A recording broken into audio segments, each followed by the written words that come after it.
Good evening, guys. Welcome back to Eastern Shore Talk. We are on episode 13. I'm Jay Watson, I'm Cathy Cassell. I'm Dylan Cassell. and we have actually asked Dylan to come back because the topic for tonight's conversation was actually his idea. So I'm going to let Dylan talk about what this great idea that he came up with. Yeah. So after our podcast last week, um, me and my mom were just brainstorming some ideas that we could do, and I thought a good topic would be sports and how sports are such a help mentally, and how they're playing a sport is mental as well, and just how all that can tie into sports and the good and the bad of that, and how it can be such a good thing in life to to have as Part of how your wellness. yeah, as a part of Self wellness. care, yeah. Yeah. hmm So I just think there's a lot to it that a lot of people may not know, or may not even really think about, that I think would be a good topic for us to talk about, and maybe help some people, find a new hobby. I don't know. Hmm. Sure. Yeah. Yeah, when your mom told me that you had thought about that, I thought it was fantastic. It had never occurred to me. And self care is such a broad, as your mom and I keep doing these podcasts, we keep discovering that self care is kind of entwined, or at least should be entwined in kind of everything we do. Mhm. And, and it's funny, I was kind of thinking about this, Cathy, once you told me about this, the topic that Dylan had brought up. And I mean, you've had four boys that have all played sports from the time they could. So you've been forever on sports fields and stuff. So it'll be interesting to kind of get your perspective as a mom and a kind of a cheerleader from that side of the coin. So Dylan, um, a couple things. Number one, like what has sports meant to you as far as your overall wellness, and do you think that your peers, your age group, kind of recognize and realize kind of the impact that sports can have on them in the big picture? Yeah. For me personally, I think sports is one of the biggest things in my life. Watching sports, that's like all I do, other than movies. But like, I watch Sports Center all the time. I watch Orioles every night. I watch every football game that's on. So I just am like always watching sports. It's all I've known. It's all I really. I just put a lot of my attention into that, and then also playing sports. I played baseball since I was 5 years old, t-ball to high school. And it's just, I mean, that's just been one of the best experiences of my life, playing a team sport like baseball, because I think there's obviously ton of sports that people can play, but I think personally baseball is the ultimate team game.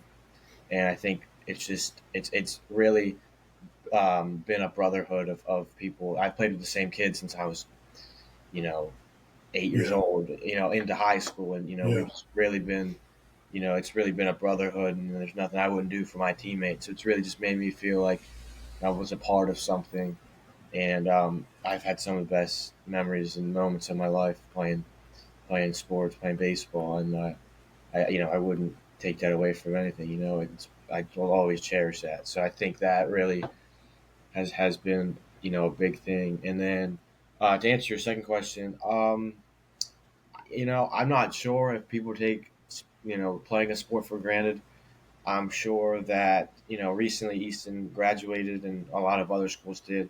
I'm sure the people that graduated, the seniors, would love to restart and have their freshman year of baseball on. yeah, I'm sure they'll miss it. How many times that we complain about practicing at 8 in the morning on Saturday, but at some point you're going to miss that, because yeah, there's memories, and you want to play the game as long as you can. So I'm not sure if people appreciate what they have in sports until it's over, and I yeah, think that leads to a lot of regret on some people. But I think at the end of the day, I do think people realize how important sports are, and how lucky they are that they've gotten to play. And I just think it's been one of the better things in my life, that I think it can be for a lot of people. I think Dylan, as just like I did, I played baseball like you. I played baseball from six all the way through school, Hmm. and then played softball after that locally here. And He's starting it's softball tomorrow night. Yeah, I'm making my debut. His yeah, there debut. you go. That's kind of the next. See, back when I got done high He could school, still have a team, right? they still had fast pitch or modified pitch. That was there was no slow pitch back then. So it was kind of for us adults that had kind of got to a point where we weren't going to be playing baseball at any kind of competitive level. That was kind of the next best thing. But it's funny as I've gotten older and look back. Don't get me wrong. Like I loved while I was playing the games. I loved the competition. I loved that trying to your team trying to beat the other team and the personal challenge is of trying to play the best you can. But as you get older and you kind of move away from whatever game you played, Yeah. it's those moments in the dugout or those funny practice times or we used to Kathy, our softball team was all guys that Albert Pritchett, Chris Marvel, and Jeff Bridges. It was all guys that grew up playing baseball together. Yeah. So we would also have cookouts on the weekends or go have dinner together after the game. It was those moments that kind of lasted longer than the games themselves. And sure, there were some cool things. We won a national championship at one tournament, so stuff like that I remember. But it's the impact, and that's kind of like the. And for me, who didn't have was not a very social person growing up at all, like baseball and softball were kind of my things. Mhm. So it's cool that you at 17 you're kind of seeing that, Dylan, how you've kind of felt the impact of that in your life, generally speaking, aside from just the games themselves. Yeah, for sure. Yeah, I think that again, I think that was a good point about just the moments in the dugout or just going to someone's house after a game. Yep, I mean, Chili's. yeah, going to Chili's with the guys after a big win. yep. I think those are more lasting than winning a big game.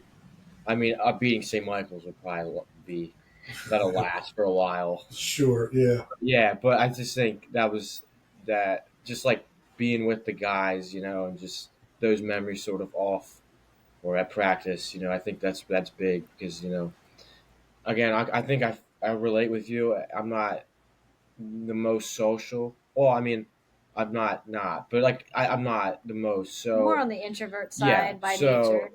right. that is my group of friends, that I do things with. So I relate with that as well. It's Like more those, impactful because you're yeah, not as social outside of sports. Yeah, Right. yes, I'm with you. Yeah, that's yeah. fair. So I think that definitely also again why this topic kind of was something I came up with because that is my group, and that is I just would really advise anyone from a young age to get into a sport like that because those are some memories that I'll always cherish, and I just think it does well for wellness. And as many sports as possible. It's great to Yeah, kind of concentrate on one. If you happen to be really good at one, that's all fine and well. But you'll hear a lot of retired pro athletes will say, "Played several sports," hmm, because you'll pick something up, even if Yeah. your skills aren't the best at sport B, you'll pick up something from a Mhm. leadership standpoint, or from a hmm, camaraderie standpoint, or from a discipline standpoint from this other sport that you'll carry over to your quote unquote main sport. yeah, Um, so yeah, there's a lot. There's just and it's funny that as you were talking earlier about how you watch movies, but if not, you've got the Oreo game on, or you're watching ESPN. I'm literally the same way. I'm yeah, either streaming, or I've got the Oreo game on, or Sports Center. I've been watching the College World Series. I've been watching yeah, the Women's College World Series, which I think is even better than the men's. I think it's fantastic. yeah. That's electric. The And softball he's a is good. data guy. It's I really mean, good. I'm like, you can ask him anything and be like, yeah, 1982, so and so's batting average. I'm like, Yeah, what the heck? Where are you getting this stuff from? I'm like that too, Dylan. I'm very analytical. I'm a numbers Yeah. person. yeah, It just like Not I'm only are you always going to have a movie podcast, apparently you can have a data yeah. podcast. There it is. Yeah. yeah. I think those of us who kind of are more internal, we Hmm. we kind of connect because, at least speaking for myself, because I was not socially driven. I was Yeah. much more internal. So my mind was, and Kathy will tell you, my mind is constantly going. Yeah. It's like, so like I'm at work and I'm walking around getting my steps in, and I'm looking up the Orioles minor league stats just to see who's doing what in the minor Yep. leagues for the Oh, Orioles, yeah. Yeah, Yeah. that would be Dylan. and doing like the MLB mock draft, like who might the Orioles draft when it, Mhm. next month when the draft comes up and stuff like that. So MLB the show. Oh, yeah. Yeah. yeah. Not a fan of that Um, now, but so Kathy, I'm kind of curious, like how far back, like how old was Brennan when he first started playing sports? Like, so how long ago did you start being a cheerleader mom in sports? Yes, yes. So let me start off by saying I would have never thought of this as a topic to talk about in our Me wellness neither. self-care podcast. But Dylan's like, "Hey, what about sports?" And the more I thought about it, I was like, "Well, you know, it doesn't even mean this is a really good topic because one, Yes. like you already said, it is a hobby, whether you play it or you follow it. It's exercise, which is self-care. Yep. Uh, it's community because you're with a group of people, so there's a sense of belonging, Mhm. networking. Um, I had another point and I've lost it. But anyway, so there's a lot to list. Sports, I think, is when I first thought about it, I thought about just physically playing it. And while not everybody can play it, but I'm like, Yeah. but wait, there's so much more to that by Yep. even watching it or feeling you're rooting for our Orioles, and that's has never been more exciting since a long time ago than it has been the Yep. last couple of years. And it gives you a sense of belonging, and so that was that. I really thought it was a good topic to talk about with self care. And if I forget, remind me. There's one other thing about you I want to come back to about sports. Oh But boy. anyway, Okay. oh boy, tea and yeah. So Yeah. for me, I guess my personal infatuation with sports really started with Orioles. I that was something I watched with my grandfather. They drug us to Memorial Stadium. You waited for the autographs. You did that. Remember the donkey basketball, whatever, Yep. At middle school. to the middle Yep. school, and we're hanging out with Cal Ripken, and Well, I wish Kathy, that. not to interrupt you, but back when I played Little League, there was always an Oriole that came to the awards banquet at the end of the season. Brooks Robinson, Jim Palmer, Elrod Hendricks.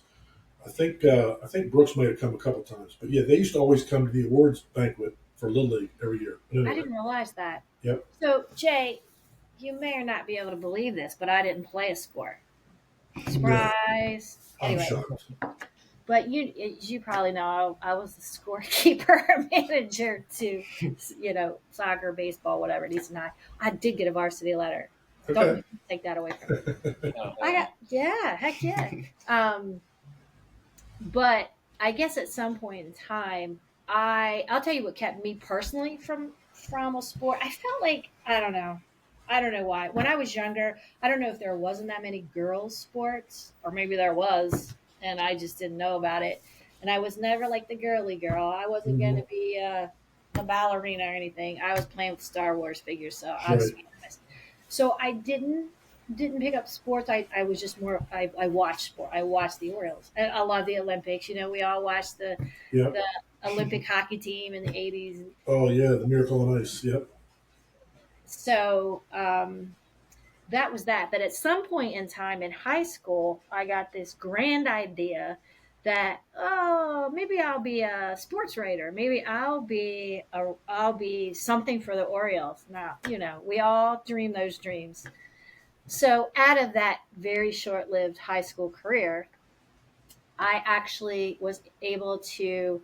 This is in the old days. You don't do it like this anymore. I wrote a letter. You know what that is? Like a piece of yeah, paper, I'm letter, and you familiar. mail it. Yeah. Yeah. Not that. Yeah. And I sent it to Crown and sent it to Brooks Robinson, and he answered my letter, and he came to Easton High, and he did an interview with me on the stage in the auditorium. I don't know why we did it there, but anyway, and it was published in the paper. So I thought I was big time because I got to meet Brooks. Brooksy, Well, he was yeah. pretty. Yeah, I mean, he's famous, Brooks right? Robinson. He's a Yeah. legend. And then I also worked in a gym. Jay, you can laugh. I just knocked my computer power out on that one. I worked in a gym. Don't fall out. Like a weightlifting Do gym? not fall out. Like a Gold's Gym or something? Do you know where the Bagel Bakery is now, or whatever we call it, the bakery? Yep. There Mm-hmm. used to be a gym there. Mm-hmm. I'm not kidding. I worked there. I really did. This is not. I Okay. am not making this up. Anyway, that probably ended my gym career then too. But journalism and gym probably ended at the same time. But Harold Baines worked out in this gym early morning. Yeah. So, I was like, and went to him one day, and he was so incredibly quiet, and it was just some days it was just him and I, and I'm like, what do I do? But eventually, I got permission to interview him. And Jay, I had the cassette recorder with the two buttons you push, and there was a little red button on one if you record it. Yep. Anyway, and did an interview with him and did the same thing. Published that in the newspaper. That was the end of my career as a journalist and as a gym worker. So then, besides supporting you guys, on the Easton High field and whatever, my brother is 10 years younger on the Easton High field, then I had kids. So Brennan has been playing since he was 4, and Brennan turns 26 tomorrow. So the math on that is what, 22 years.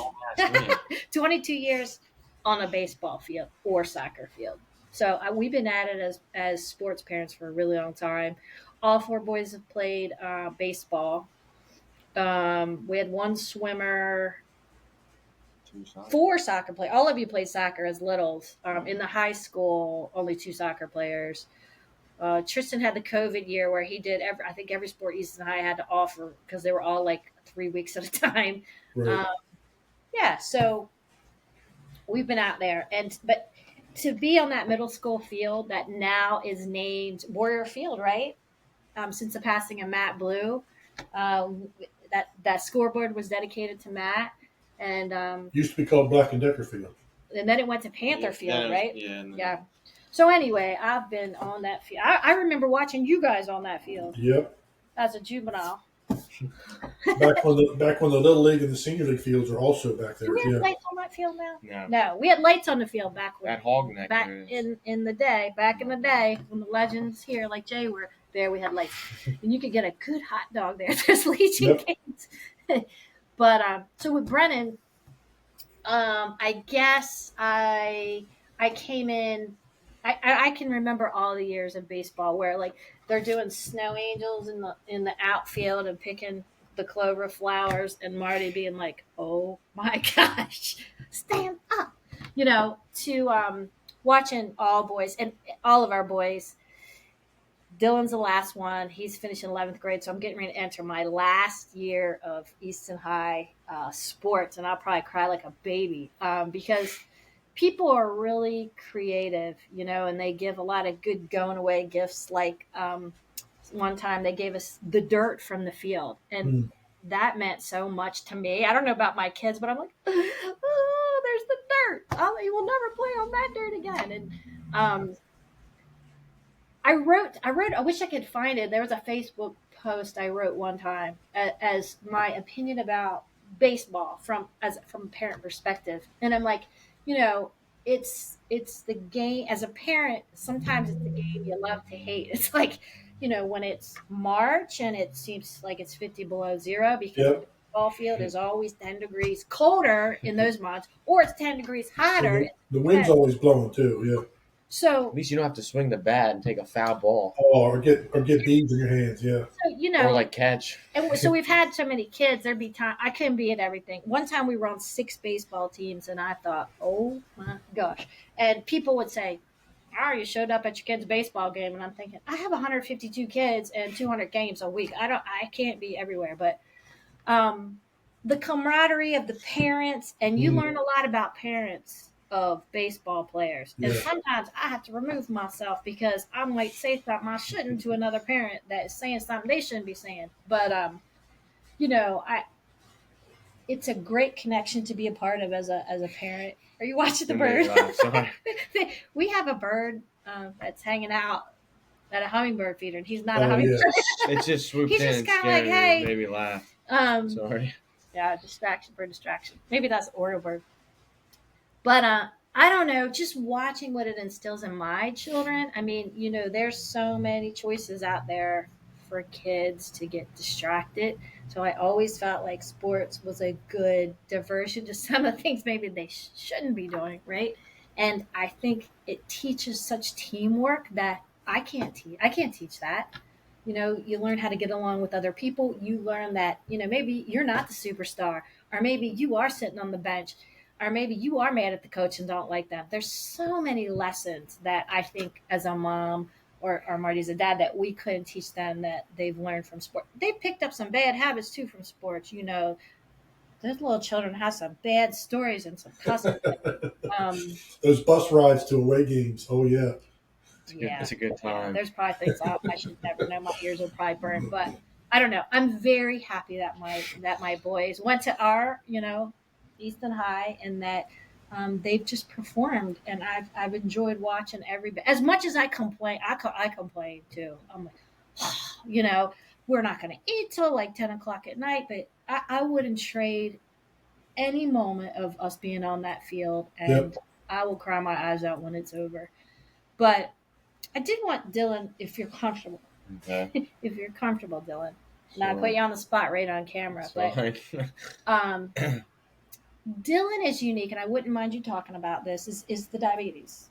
Okay. Dylan is a type 1 diabetic. Sure. He Yeah. has had, which is if someone didn't know what that means, it's a type of diabetes that typically happens, is discovered in kids, and it's an autoimmune disease.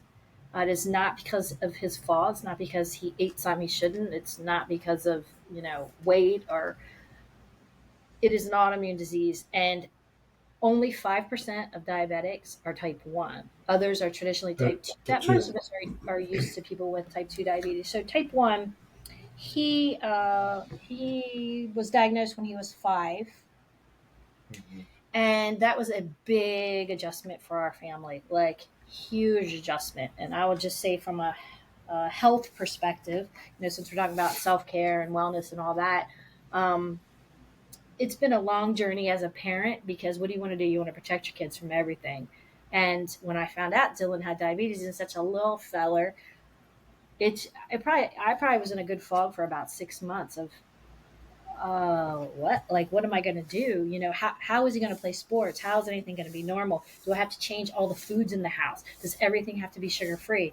I mean, it was just so much. And everything that goes in his mouth from that on for the rest of his life is going to require insulin if it has carbs in it. How am I going to learn all that? What am I going to do?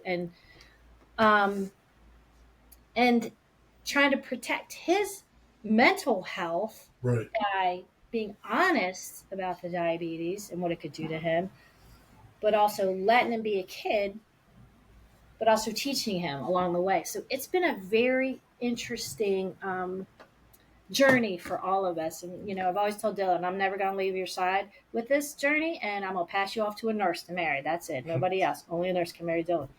But, Yeah.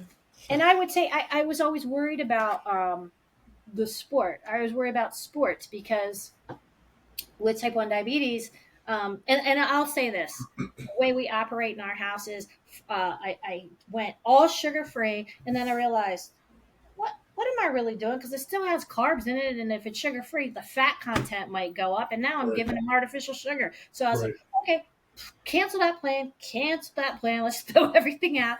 And then we went back to regular food and as much whole foods as we can. And there's carb counting apps, thank God, that we can see how much. But it's kind of a fun game. Like if you put a plate of food in me, I could probably tell you how many carbs are in it in a second, and so could you. And are you looking at other people like, ooh, that's a lot of carbs, And but the thing about sports, so I'm glad Dylan definitely had sports to deal with the diabetes, because for a couple reasons. One, I think it was a good normalizing thing, because did I want to wrap him in a bubble and of plastic and not let the world harm him? But I knew that sports would be good because it's an outlet. It can let him feel like everybody else. But at the same time, as a mom, I was worried, because what I know about sports and running is that now you're going to play this game with Yeah, sugar. because you're burning calorie. Yeah. So that is, I mean, that's been interesting at times. I've had times in playoff games where Dylan refuses to come out of a game, and I'm like, he's gonna crash any minute, and I'm like pushing a Twizzler through a fence to a stranger. I'm like, can you give that to that kid on third base? Because he can't really fade out. But he's been such a trooper with that, and I know there's lots of other kids playing sports as type 1 diabetics, and my hats are off to them because what I never realized as a mom too is I'll never forget one time he was so frustrated with a particular coach actually, and everybody's not aware, and I've tried to educate, and some of the coaches are better at it than others, but he's like, when that coach is saying, Dylan, why didn't you catch that ball in center field? And I'll never forget you saying this. You're like, what I really wanted to say? I wanted to say, how would you feel if your sugar's high? There's nothing you can do about it because it's 100 degrees outside, and you're almost a little irritable because your sugar's high, and you're trying to catch that ball, and you also have a headache because of Yep. the sugar. Your vision's kind of, yeah. Nobody can see any of that going on, but he feels it internally. So, I don't know. I don't know if you have anything to say about what that's done, sports have done for you, having a chronic illness like diabetes, or how it has been a barrier for you, and if you have any advice to others that might be following in your footsteps. Yeah. That was long winded. Sorry, Yeah. Jay. No, No. that's okay. First, thank you, I guess, for the I'm, praise. I'm actually glad you brought that up. Yeah. Yeah. Thanks for the praise, and obviously, I thank you for helping me through that. I think. First off, I just want to say I think the only reason I got diabetes is because I was too good and God had to give me something wrong. That's what I tell people. You can't have it all, yeah. Yeah, I was just too good. Yeah, they had to give you an imperfection somewhere, right? Yeah, no, but yeah, that's a good point. Obviously, not everyone's diabetic, but I do think that this can apply to a lot of people with other things that have other things that maybe are barriers, Struggles, yeah. and they don't think that they can then do it. I think Because it's a different mindset now. yeah. I was so young when I got diagnosed. I didn't really know what it was. I didn't know You didn't know what you didn't I didn't know. know how serious. I was just like, oh, I'm at the doctor's. I'm at the hospital now. There's I'm getting IVs and Mom, you have to give me needles now. see. But all I was worried about was what movie I was going to watch. You know what I mean? Like I wasn't like That's where it started, the movie. yeah, thing, right? I wasn't like So I think that also helped, and obviously without her and my dad and all the doctors, obviously I wouldn't be in the spot I am in now. So I think that helped, but I think definitely sports at first a little different because obviously I do have it. I think at the beginning I wasn't as like it wasn't as it is now. Like I've accepted it and kind of tell people, but at first I kind of hid it and didn't want people to know because I didn't want them Right. to think I was different than them or treat me any way different. Yeah. And but I mean, maybe a surprise to some people. It really has not affected me on the baseball field as it could. No. I You're the mean, home run leader in the house. yeah, I've been able to do everything on the baseball field. I haven't missed a game because of diabetes. No. I don't think I've ever missed a game. Not to brag. He's bragging. I just think that. Oh yeah, he played one of his last high school games. He's like, And I had the stomach bug. I'm gonna go throw up in the woods. I'll be back. I'm like, Yeah, I'm not. He's like, yeah. don't tell. What do you call those people? What? That rap things. The trainer? The trainer. He's like, don't tell the trainer. Yeah, I was not missing that. It was a playoff game. I'm not letting my yeah. foot dry. But yeah, so I think that I definitely think it has not held me back, and for again a lot of people, not everyone's diabetic, some are, but I think that you can't let anything hold you back like that. You can't let other people. But you also have to know your body and what you can do because I can't overdo it. But along with the diet, I have the worst diet I think of all time. I've had Dairy Queen 2 nights in a row. I had Chipotle today, so the diet doesn't really affect. But I think that It's coming clean. I think that the sports have definitely helped me normalize sort of my life because it especially early, it definitely helped my mental state Right. early. Well, because it felt like I was in a normal person. Not that I'm not, but like it made me feel like I was so how do like everyone you else. don't feel you feel okay now if people know about it? Like before, Yeah, I do remember you like, don't make a big deal of it here. Don't give me that juice box right here in front of anybody or Mhm. whatever. But now you feel No, like people treat you okay, but like they get it. I mean, at this point in my life, if you don't treat me, if you treat me bad for that, I don't know. There's some Yeah, problem with you. Yeah, I mean, and I'm it's not gonna hide it. and I think maybe not necessarily type 1, but like diabetes in general, people are kind of it's not like this thing that somebody did wrong that Mhm. But especially in people your are case. judging. You feel like when that cupcake's coming in, they're like, Yeah, "Oh, no, you can't eat that." it's definitely not as bad as other things. It's definitely Right. extremely livable. Yeah, I just think that the sports had definitely a critical role in making me feel like I was a part of something. And What do you think about your mindset? Like, did you have to do anything different to do well in a mindset? Like, oh, like literally, there are days where uh diabetes is like the weather, or it's like you can't predict it. It's like the weather, you can't predict it. Like yeah, if it's hot, sometimes the sugars will go high. yeah. If I mean, it's just craziness. But did you have to get? You feel like you had to prep yourself to get in a certain mindset to deal with one? I have this disease, but I'm also doing the sport, I think and I have to deal with people. yeah, I think it's just different. I think it can get frustrating when I'm at practice or right before a game and my sugar's going low, and I have to just shove things. It definitely takes some adjustment to to You're probably doing something in between every inning. You're yeah, checking something into, yeah. yeah. I'm like on my phone in the inning. You're not allowed to have your phone, but I have to. But I think like especially pregame, if I'm low, I'm hitting in the cage or I'm trying to stretch and I'm low, it definitely sets me back a little bit. But I think me personally, not to again brag, I think I've done a really good job You of should trying brag. to not make that affect me and how it kind of took like incorporate it into my everyday life as best as possible and into the sport. This year I can't count on two hand like how many times I went low. Like it was just can't really do anything about it. It was Yeah. almost like every game I was going low. So it's just how do you adjust to that and how do you not let that affect you? And I don't think that, but yeah, like I said, I don't think that the diabetes at all has impacted my sporting journey at all. I think that I've been able to do everything, and I think to anyone that has something like that, I definitely think that you're not held back. You're just like everyone else. You know, You educate yourself and you just adapt and you figure out a way. And yeah, you just have to learn how to deal with it and adjust. And make that into your everyday mm-hmm. life and just I just I almost in a way not okay. Obviously, I'm not happy I have it, but I almost in a way feel like it has taught me a lot.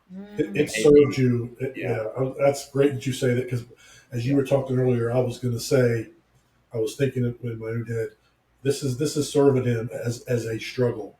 mhm, He'll learn from having to overcome this thing and mhm, use it for whatever the next thing is because that next struggle is always right around the corner for any yeah, of us. So mhm, yeah, it'll as inconvenient and as a pain in the butt as it is at times, mhm, it will serve you in the big picture for sure. yeah. And I think she said now that or she was saying how if now I don't care what people think. Like I almost wanted to tell people about it because I definitely think that that's doing more Yeah. good to show that there's Yes. an example of someone that is doing well.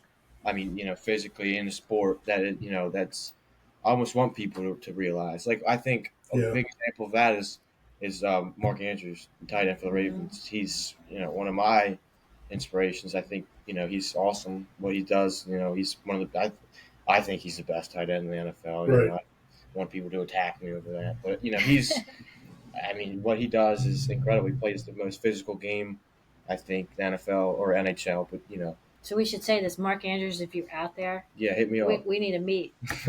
But yeah, so I think he definitely, and he's done a lot. He saved someone on a plane with it. Oh He's yeah. he's done a lot of stuff. So I think he's been a help. But I think that's a good thing that also sports does for wellness is that you can really Yeah. connect with a specific athlete and sort of With similar backgrounds. Yeah. yeah, and kind of give get hope.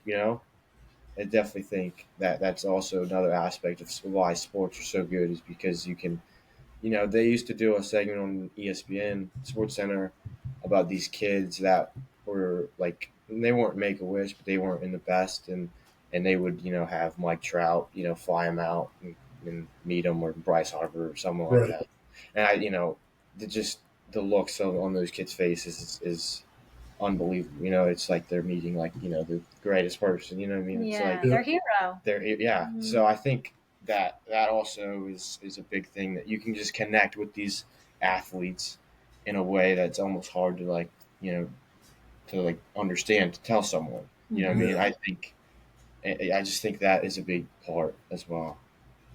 So my I don't know if I've told you this, Kathy, but my history with baseball was it's funny because looking back, I at different times I've had kind of a love hate relationship with baseball. I like you, Dylan. I started playing back then. It was a farm league. They didn't have a t-ball back then, but I was 5 or 6, and um, as I started playing the league, and I was actually scouted when I was like little, Hmm. um, and got better, and could have gone to a small school coming out of high school if I had just had better grades. I mean, I wasn't going to go D1 or anything like that, but I had some Yeah. smaller schools that told me, hey, if your grades were a little bit better, because I was not a person that studied or didn't. I just kind of scraped by. That was all I did.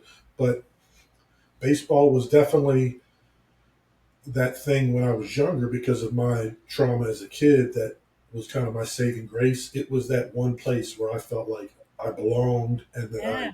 I excelled and I had a purpose. And like Kathy, literally, it saved me for that period of time until I got to the next thing that was going to help me through that next period. I bet for a lot of people. But as I got older, it got to be an unhealthy thing, and specifically like into softball a little bit because I was still holding on to that childlike mentality that my only value was how good I was doing on the baseball or softball field. Oh yeah. I didn't have any other value Yeah. beyond that because of my family background and stuff that you and I have talked about, Kathy. So like it was the end all be all, like softball specifically, because and it got to a point where I was getting older and I just wasn't as good as I was 10 years Yeah. previous. Like none of us are. But it's just age just happens, and I struggled because it was in my mind inaccurately. It was my only Yeah. value. Like I had nothing else to offer this world other than my ability on a baseball or softball field.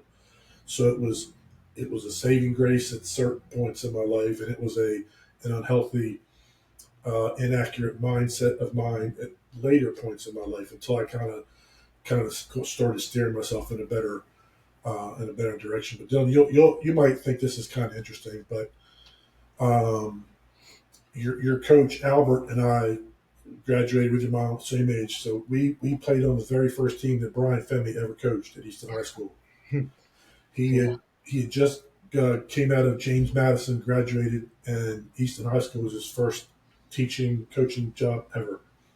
And he was there for a few years before he left, and then ended up going to St. Michael's. But yeah, we were on the very first team that he ever That's coached at Easton. And Yeah.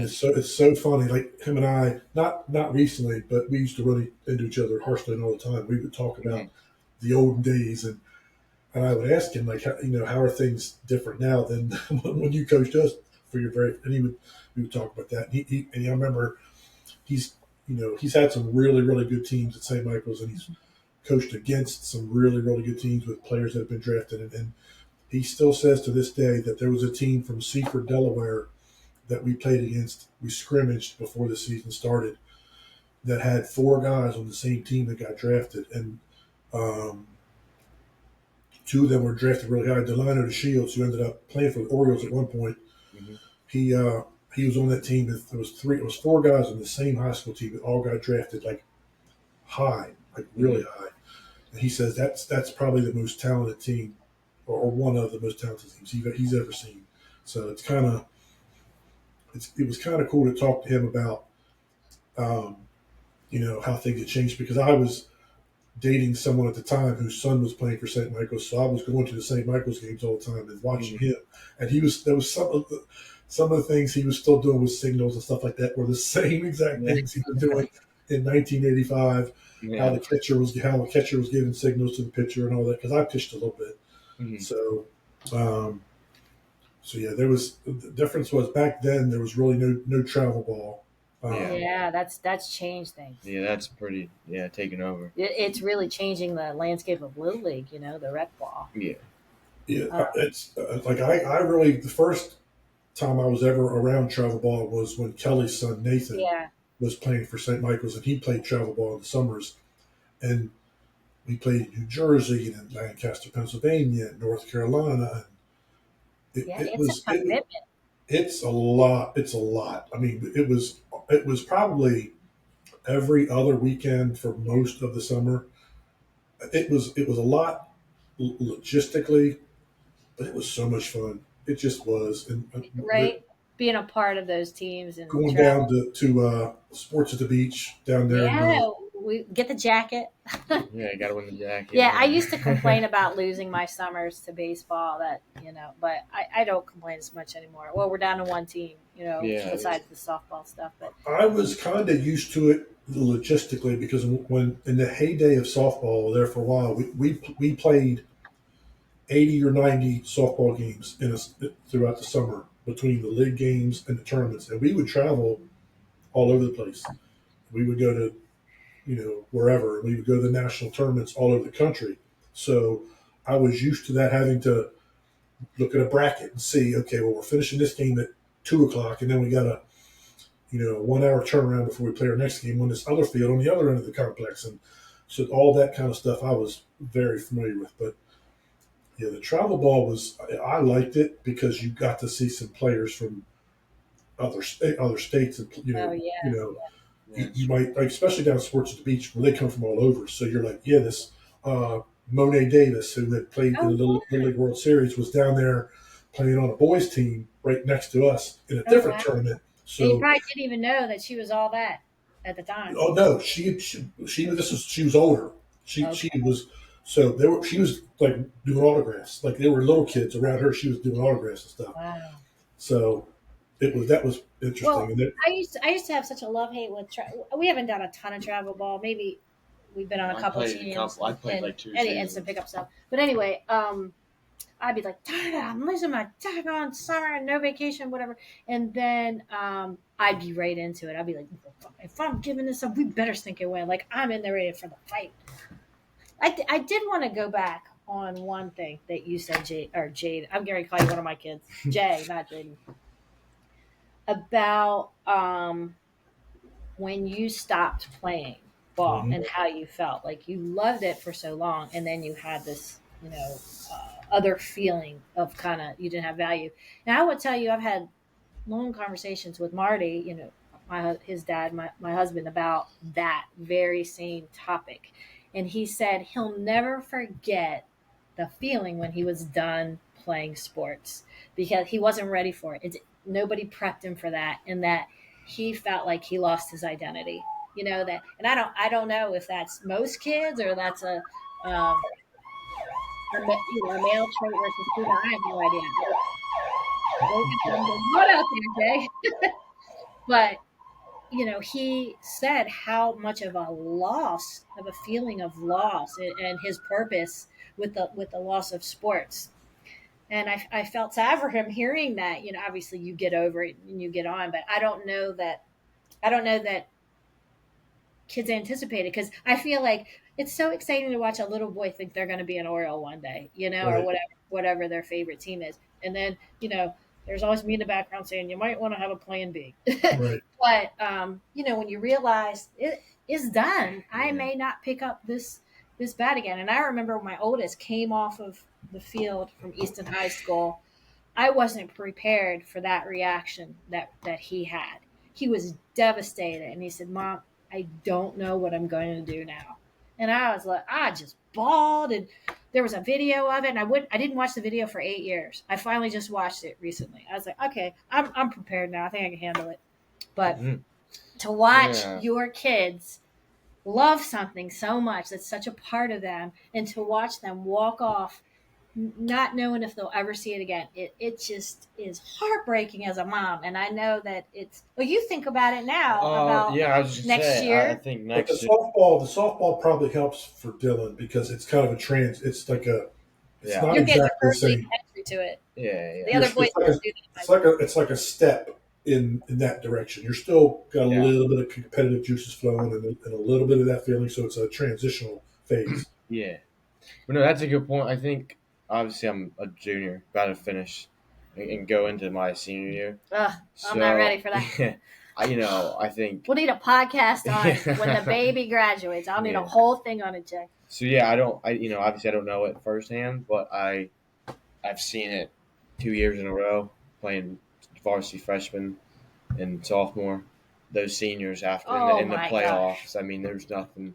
Yeah, Yeah, it's just a tough feeling, watching, us, have 2 outs in the bottom of the seventh, and they know it's probably over, it's done. and you can see them start to get emotional, and it's just Oh, there's nothing. yes. I just feel really bad for them, just want to hug them and And tell he them, did. This last game, how many seniors were there? I was like Like 7 seven, or maybe? something, yeah, I watched and I was like, man, I'm gonna try to be numb because I've cried many tears on these last games, and I'm gonna have a big cry next year.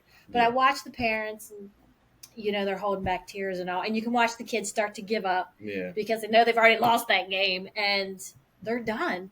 And Dylan went out and he hugged every single one of those seniors. I was so proud of you. I don't know if I told you that yeah. because he was mad they lost I the just game, so there wasn't really talking to him for a Right. little while.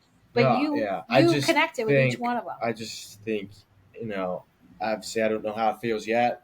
I mean, I've already started thinking about it and how I'm going to prepare for that. But I just that's a hard feeling for them because there's so much uncertainty after everything, Yeah, and they just they just gave their whole life up to that point to a sport, and it's just a tough feeling, and seeing people emotional, it's just not it's good, hard, right? and it's Every hard single one of when them were emotional. when you're wearing that orange and black of the Warriors Easton, and you can't do it anymore. There's something about that Yeah, feeling. it's funny when I was watching the St. Michael's games when they played Easton. I was like, how do I feel? How am I supposed to feel?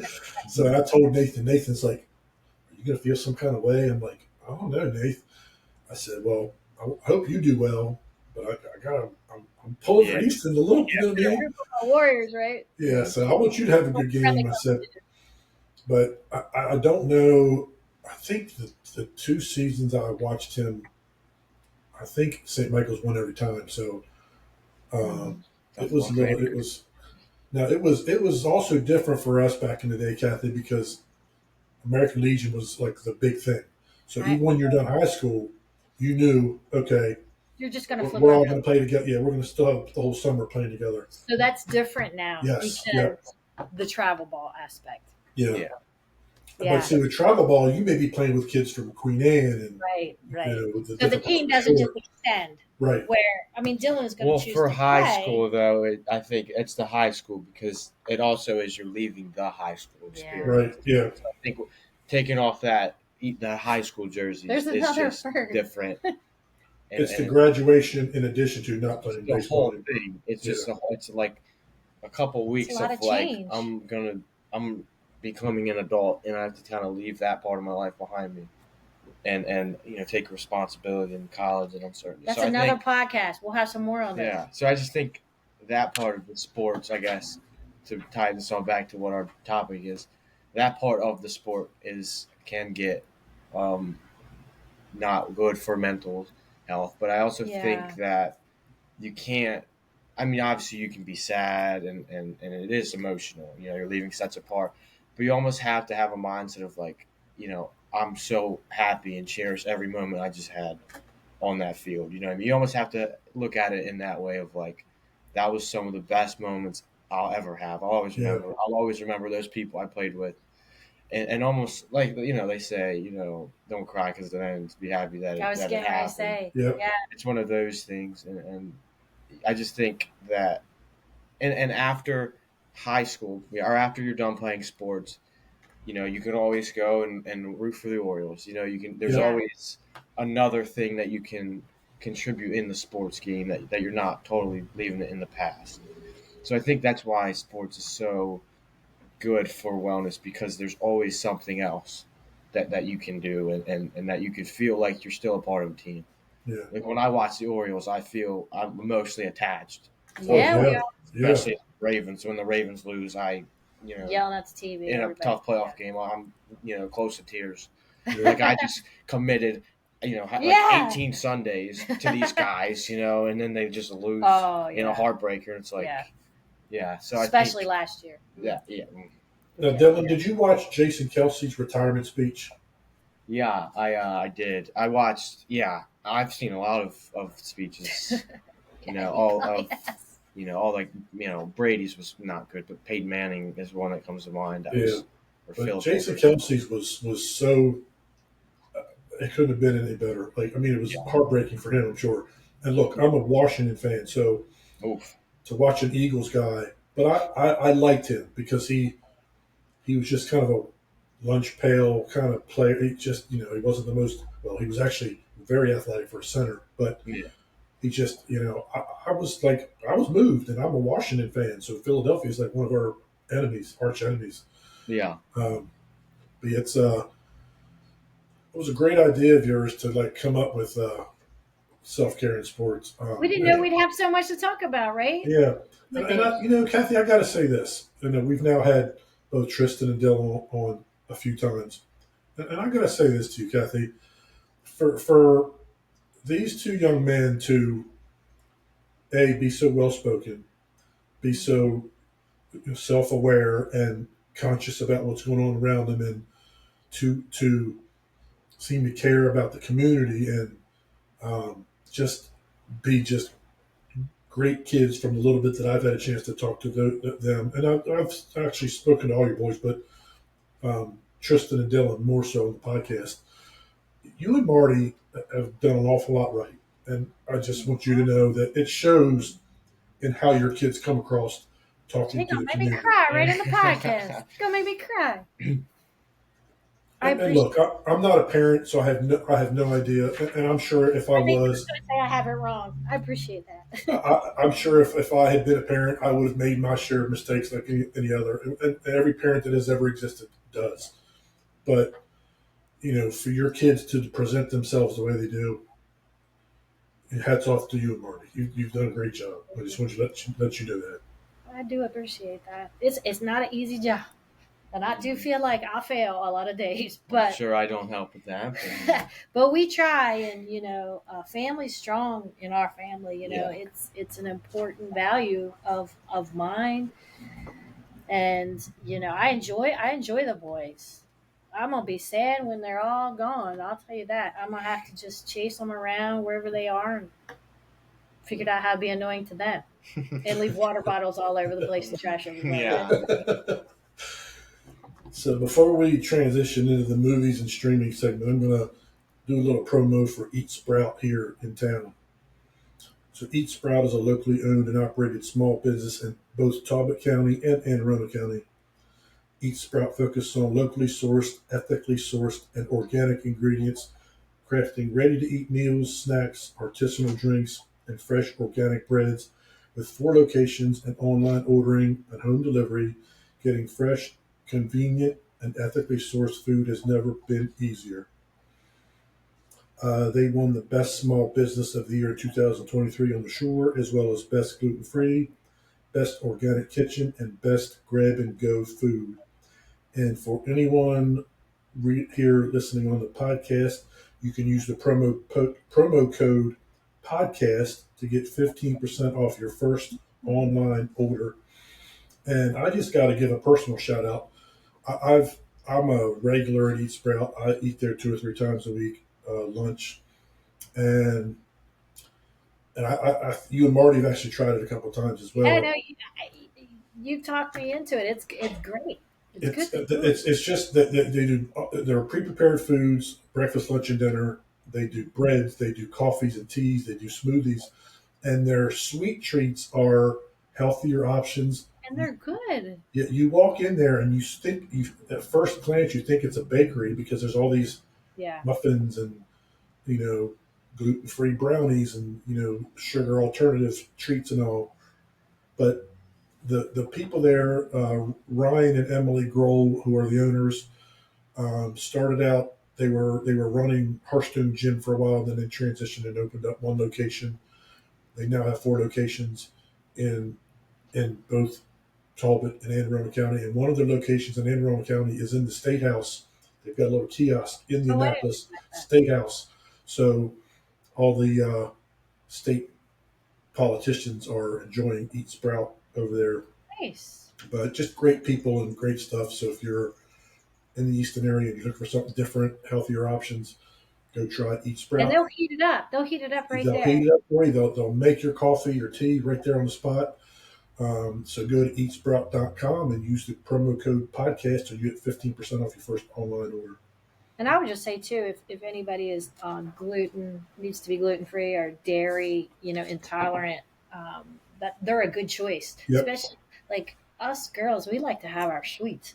So if these birds are just nonstop here at our house, I can't stop looking at them, and they look a hot mess because they've been drowned by the rain. Yep. The worms are coming out, so yeah. What is happening to them? They look like a horror movie because their feathers are all down. But anyway, the Eat Sprout thing, if you're gluten free and dairy free, I think that those are good choices because it's quality and it's good stuff. Yeah, and good people, just good folks to help promote a local business. You feel like you did something good for yourself by eating it. Yeah, and it's good. And everything that I've ever tried is good. And Wes, the head chef there, he goes to Hearthstone, so I'm always talking to him about what's coming up new, and he tries to kind of rotate different things in every month or so. It's very eclectic, very broad range of things, wraps and salads and kind of pre-made entrees. Like I said, breakfast, lunch, and dinner. Oatmeal. Yep, the whole 9 yards. Anything and everything you could possibly want health-wise is in that store. Yep, it's good stuff. Put that on your list after Chili's there, Dylan. Yeah, Nothing top Chili's, but yeah. $10 meal. What you gonna do? 3 for 10. yeah, exactly. Yeah. So, what's been on your movies and streaming lately, Dill? He's the one, not me. Yeah. I think I haven't watched too many movies recently because I've been just in awe of the Fall Guy. I'm still thinking about it. Fall Guy's good. Still got the Fall Guy hangover. And just how much Ryan Gosling has just like affected my life at this point. You got a man crush on Ryan Gosling. I do. I'm going to be honest. I do. I'm like that with The Rock. Yeah, exactly. Yeah, I do. It happens. He's a great guy. It seems to be, at least. You know who I can't speak. My new movie favorite guy is. What's that guy that was in Willy Wonka? Timothy Chalamet. Yeah, that's my. He's in a lot. That's my new fan. I'm a fan of him. Yeah. I haven't really watched much. I think the last movie I watched was like Good Will Hunting, and hard to beat that movie. Our friend Chris Moore. Yep. Yeah. It's hard to beat that. They added a lot of new stuff because every start of the month they add new things to Netflix and Max and all that. I'll tell you what. I saw a movie. I can't think of the movie, but Jay, maybe you've seen it. I don't know. I think it's Netflix with Harrison Ford. There's something with Harrison Ford, and do you know what I'm talking about? And then it was. I think I've seen the like a guy that brings a girl, and I don't know if that's his son, and he recognizes the girl and is like, yeah. It's The Age of Adeline. Yes. Yep. Have you seen it? I watched an hour Is it good? Bored me. Oh. And it's so. Yeah. Okay. Well, I guess the trailer. I had oh my god, I forgot what I was gonna say now. Because I'm on the Gosling kick. I was thinking I'm gonna watch the new Blade Runner, not the new Blade Runner, but the newest one with Gosling and Harrison Ford. And I just can't build the courage; it's too long. But I want to know, what's your opinions on that movie? I watched it. It was okay. See, that was the original Blade Runner way back in the day, and I wasn't even a big fan of that movie. It was because it came from a video game, I believe. Mm-hmm. And it's called Blade Runner 3049. It's a number in it. Yeah. It's okay. It's not horrible. I wasn't the biggest fan. I don't really remember. It didn't stick with me, so I don't remember a whole lot from it. Probably not a good I time. saw for you Suits fans, there's a season 7, right? Suits has, I think A they have season like 7? a lot of seasons. Wait, isn't there a new season? Am I making that up? Maybe they just introduced a new season Yeah. for released it on Netflix or Because whatever. was No, that? Suits is done.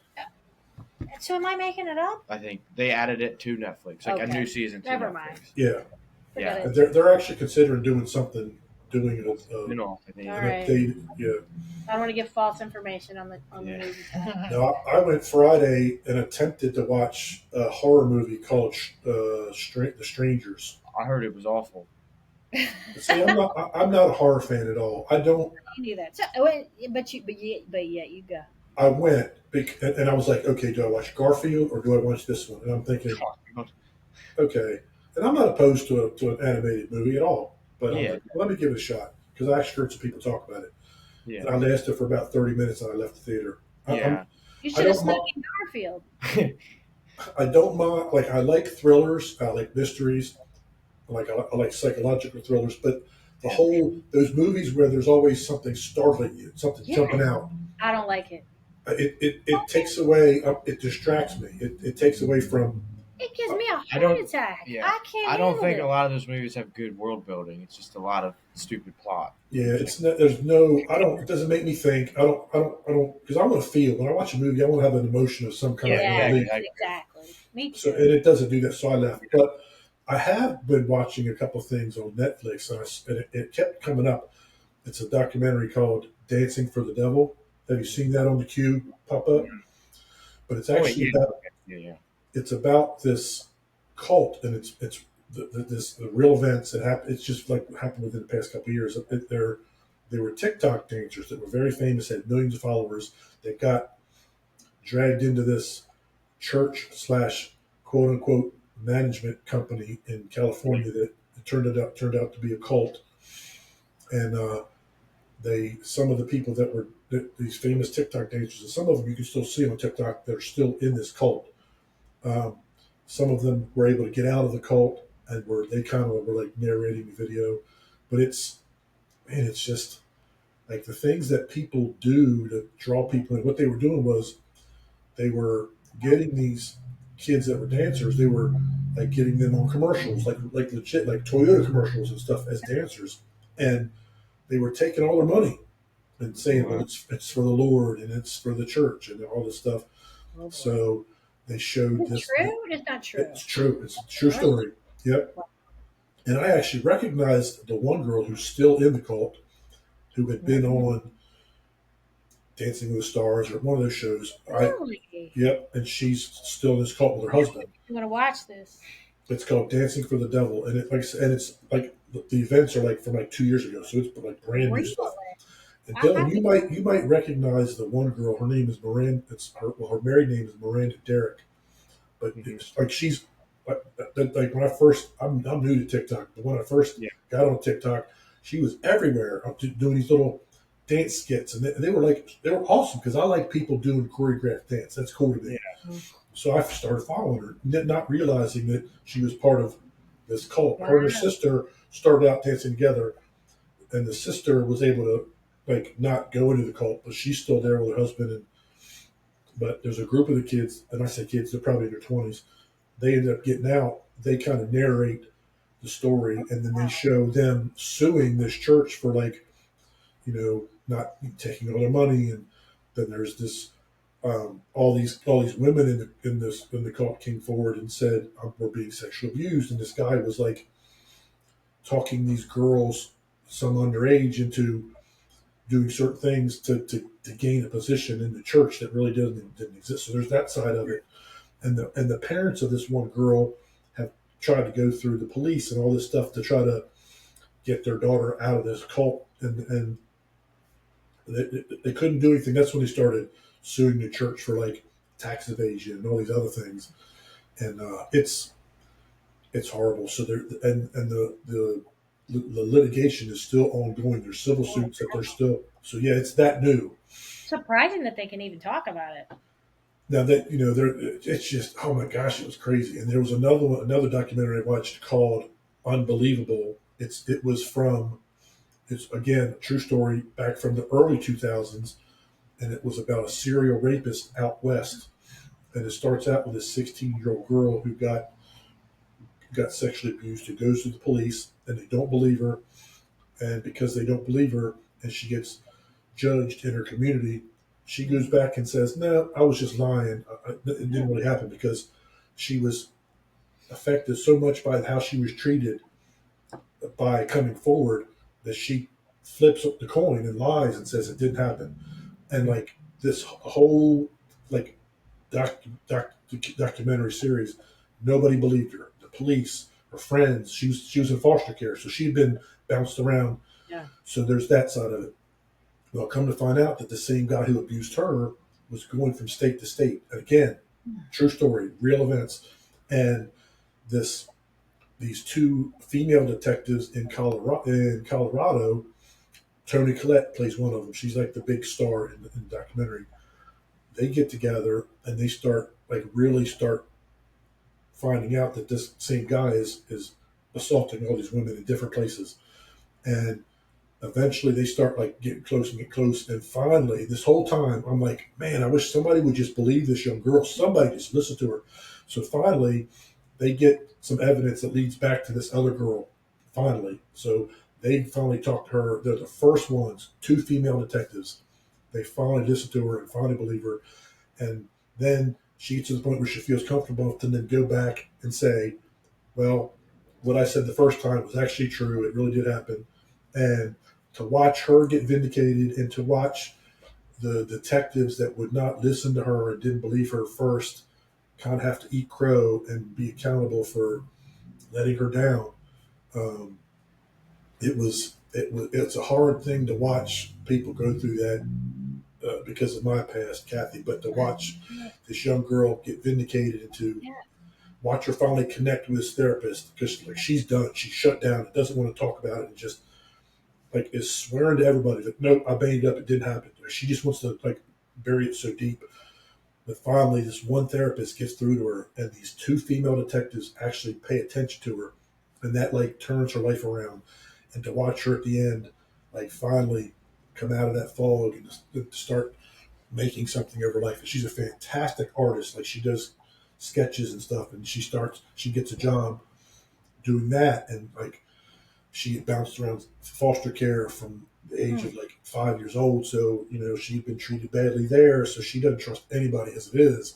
So it was tough to watch in some ways, but it was just so rewarding at the end to watch her kind of turn the corner and just be vindicated in the end. It was pretty cool to watch that part of it anyway. So I got a funny story about cults. If we want to turn this around, okay, this is actually some advice for you guys out there. One Valentine's Day at work, because Marty and I work together. There's a card and a book on my desk at work. That is my Valentine's card and present, because I assumed that day was Valentine's Day and we worked. So I looked down. He didn't wrap the book, but that's okay. I'm used to that in the house. And I just pulled it up. Member of the family. My story of Charles Manson, life inside his cult in the darkness that ended the 60s. And I went into Marty's office and I said, for the love of God, you think that you should give a female a Charles Manson murder cult book for Valentine's Day? And he said, well, I thought you wanted to read it. I said, nothing speaks love more than a Charlie Manson book. Thank you so much. That's funny. What the heck? So that has been a joke for years. Like, Marty, don't give me a book about morbid cult book for a love present. Okay, let's go with something a little lighter. Now that I've had time to think about this movies, I have to shout out, and not to get off the top of a call. They're so a little lighthearted here. I have to shout out two movies from one of my favorite actors, Zac Efron. The Iron Claw was unbelievable. Mm-hmm. And then shout out Ricky Stenicki. Oh my gosh. John Cena. I haven't seen that. I haven't seen any of those movies yet. I've seen previews of the Iron Claw. Well, one Ricky is Stenicki's how do you? A 17-year-old finds it awesome. You would not. It's a little raunchy. He might. And now a person of my age. It's very dark. But it was kind of what am I watching? It was kind What? of refreshing because it reminded me of some of those 2000s comedies that they don't make anymore. I mean, it's bad. You know, and Efron is in Cena. I'm a Cena guy. Avid WWE watcher. Yeah. Cena's my guy.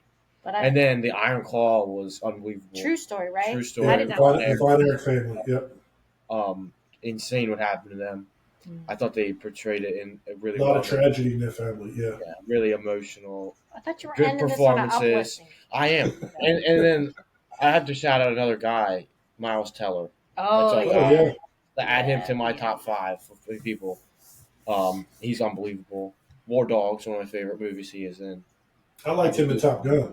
Top Gun. Oh, yeah, Oh yeah, my yeah. god, him and Glenn Powell. Jeez, Yeah. they're great. That movie put Glenn Powell on the map. He's like on a roll. Did you see? I don't know if you saw. Anyone but you is Glenn Powell. I didn't. Did I watch Yep. that? Yeah, I did. the rom-com with Oh, I Sydney did. Sweeney. I did. That I got movie's it. really He good. was in. He was in. He's the guy. He was in. He was which guy? He's the guy in the He movie. was the lead. Yeah, The jerk. with Sydney Sweeney. He's the co-lead of that movie. No, I Yep. mean the Top Gun movie. Oh, yeah. Top He was Gun. the cocky pilot Okay. He was that saved the day at the end.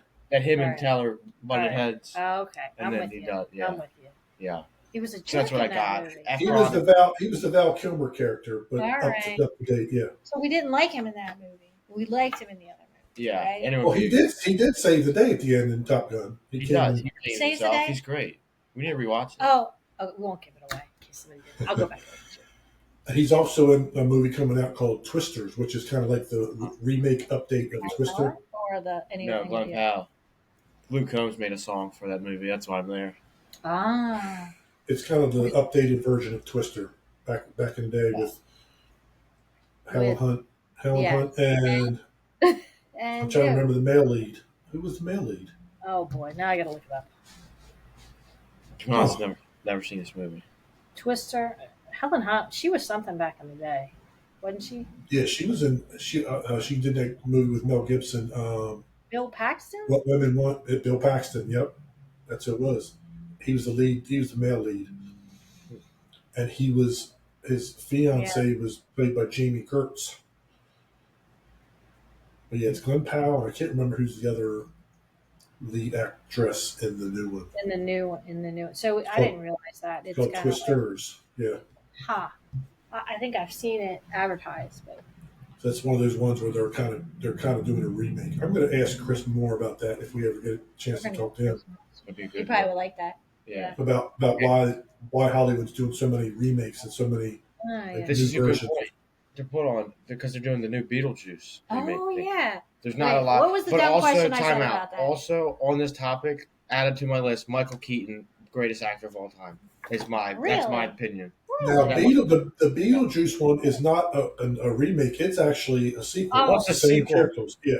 I know what I said. I That's- said, I why meant to is say it that, yeah. called? I told the kids the other day, I am classic for dumb things, saying dumb things. You, I was you like, have your moments why is it called Beetlejuice? You know, and the kids are like, because it's the second. It's the because second it's the second one. Well, not just that, but remember, if you said his name 3 times, he appeared. Yeah. So you can't say the it's kind third. of like Candyman. Yeah, Shut Keaton. Yeah, he's doing it. Yeah, the original Beetlejuice was one of those guilty pleasure movies that kind of like you're like. Wait, you what's know, the song that everybody likes? the Harry Belafonte Calypso song? Yeah, What is that song?